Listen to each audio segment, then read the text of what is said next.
Je crois ce qui se dit ici à Washington. Les Israéliens, en la personne du porte-parole personnel de M. Shamir, Avi Pazner, et je mets ça encore au conditionnel avec prudence, auraient fait savoir à la Maison-Blanche qu'ils n'avaient pas l'intention de rester les bras croisés face à la menace irakienne. Alors il est vrai que dans le passé, Israël a toujours riposté à ce type d'attaque. Alors peut-être est-ce cela qui explique ce que vous me disiez tout à l'heure, que des chasseurs, les bombardiers israéliens auraient peut-être pris la direction de l'Irak. Oui. Vous n'avez pas d'autres informations sur les développements des conversations entre les Israéliens et les Américains pour l'instant? Les Américains, George Bush et tout son état-major font pression pour que les Israéliens n'interviennent pas, mais je vous dis à l'instant, sur l'une des chaînes, c'est la chaîne ABC, quelqu'un qui était en direct vient de dire qu'Avi Pazner, donc le porte-parole, aurait fait savoir à la Maison-Blanche que les Israéliens ne voulaient pas rester les bras croisés, comme je vous l'ai dit, donc aurait l'intention d'intervenir aux côtés des Américains. Bien, Christian, on vous rappelle dans quelques instants dans le journal, conséquences de tous ces événements de la nuit sur les bourses et sur le pétrole. Émilie Lanez. Réveil morose des places financières. On continue sur la 5, journal complet des événements en cours et qui précèdent. Et tout de suite, je vous le disais tout à l'heure, j'en ai la confirmation maintenant, on va pouvoir entendre le témoignage de nos envoyés spéciaux Olivier Varin et Jean-François Renoux à Bagdad. Un travail très difficile, comme vous pouvez l'imaginer pour eux. Ils ont eu énormément de difficultés à nous joindre par téléphone, étant donné les circonstances, étant donné la censure de plus en plus dure de la part des Irakiens. Pour nous, une première satisfaction, ils sont en bonne santé. Deuxième satisfaction pour vous, et ils peuvent vous rendre compte de ce qui se passe sur le terrain après pratiquement on peut dire plus de 36 heures de bombardement non-stop. On écoute Olivier Varin de Bagdad. Il y a les lumières et il y a les sons. Les chapelets rouges des balles traçantes, la gerbe jaune de la DCA, le panache blanc des SAM-7, le déchirement sec des mitrailleuses lourdes, le martèlement sourd des orgues de Staline, le sifflement sournois des missiles. Dès 20h15 hier soir, le sinistre remake d'Apocalypse Now. Tout commence par la stridence des sirènes d'alerte, les femmes et les enfants, paniqués, descendent aux abris, un oreiller sous le bras, quelques valeurs, quelques bijoux dans une mallette, population de troglodytes effarés. De prime abord, on a l'impression que le fracas et la fureur se déchaînent au hasard, puis un souffle vous repousse de la fenêtre. Les missiles américains ont frappé, une gerbe de flammes, un nuage de fumée, objectif atteint. Les sirènes ont retenti 5 ou 6 fois cette nuit, le jeu du chat et de la souris. Comme au temps de la guerre Irak-Iran, l'artillerie irakienne essaye de protéger Bagdad par un rideau de feu. Les missiles américains le déchirent, diabolique de précision. Jusqu'ici, c'est ce que l'on appelle dérisoirement une guerre propre. Nous avons vu plusieurs impacts frapper des ministères ou des bâtiments de l'armée. 2 bâtiments des postes se sont écroulés et l'on dit que le palais de Saddam Hussein n'est plus que ruine.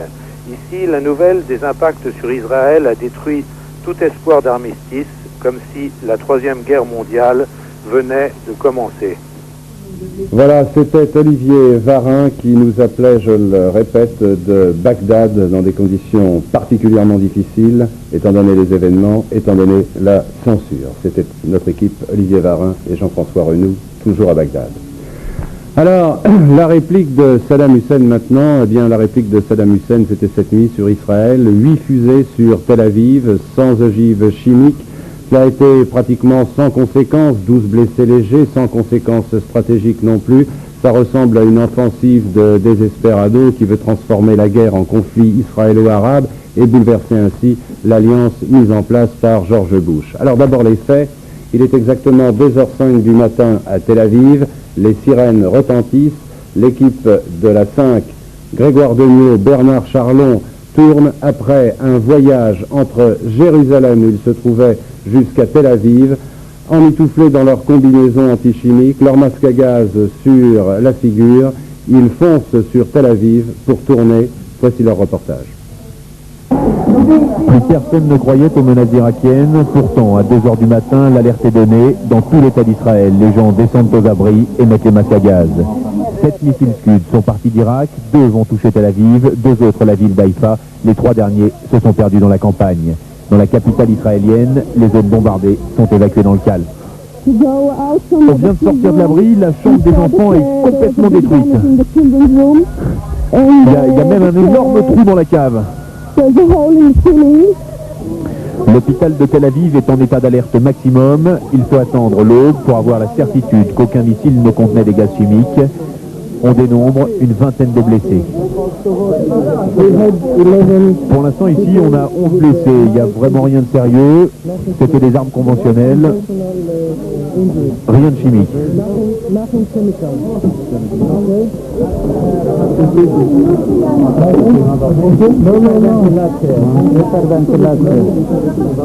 Au moment de l'explosion, avec le souffle, j'ai volé à 3 mètres.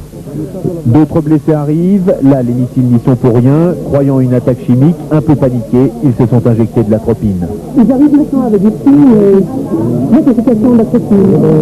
Très légers la plupart. La plupart sont injectés, donc l'atropine il y a 2 3 heures. Une fois que les signes ont déjà disparu. Ce matin, à l'heure de pointe, les rues de Tel Aviv étaient désertes. Quelques passants encore sous le choc réclament une réplique de l'armée israélienne. L'aviation israélienne va y aller. Quand? Quand? Aujourd'hui. Je souhaite qu'elle attaque. En attendant une éventuelle réplique, tous les réservistes sont mobilisés. Ce matin, ils rejoignaient leur caserne. Et vous l'avez vu, la population souhaite une riposte. Le chef d'état-major de l'armée israélienne a dit la même chose. On entendait M. Ben Elissar, président de la commission de défense, le dire également tout à l'heure pendant notre prise d'antenne à midi. Alors, nous sommes en direct depuis midi. Pour ceux qui viennent de nous rejoindre, je rappelle tout de suite Christian Mallard, car il y a là en ce moment un sérieux suspense, à savoir est-ce que George Bush va réussir à persuader Isaac Shamir de ne pas répliquer, de transformer et donc de tomber, comme le disait tout à l'heure un de nos invités, dans un panneau qui ferait que cette guerre du Moyen-Orient se transforme en conflit israélo-arabe. Christian Mallard? D'après les toutes dernières informations, Gilles, il semble que pour l'instant rien ne soit encore dénoué, que les pressions américaines continuent, mais côté israélien, on aurait répondu, enfin le porte-parole à l'instant, le porte-parole de M. Shamir, Avi Pazner, aurait répondu à l'administration Bush que Israël considérait, je dis bien considérait toujours la possibilité d'intervenir directement contre les Irakiens. Voici les tout derniers développements à l'instant. Nous avons subi une attaque de petite envergure par 2 missiles. Mais d'après les premières estimations, les dommages, fort heureusement, ne sont pas trop graves. Des maisons ont été touchées et quelques personnes sont légèrement blessées. Elles vont d'ailleurs être envoyées à l'hôpital avant de retourner chez elles. Nous allons nous occuper des gens qui ont été évacués des maisons endommagées et nous allons attendre le prochain missile. C'est la première fois que Tel Aviv a été touché par des missiles Scud. Et cet éclat fait partie d'un missile qui a pénétré un toit. Un autre morceau est tombé dans la chambre d'un étudiant qui venait de quitter la pièce. Heureusement, il n'y a pas eu de dégâts. Cet éclat appartenait à l'aileron d'un missile qui n'a pas explosé. Entre tous, sains et saufs. Mais demain ou dans 1 heure, la guerre reprendra ses droits. Vous avez vu, il comptait sur ses doigts pour voir s'il y avait exactement le nombre d'avions de retour.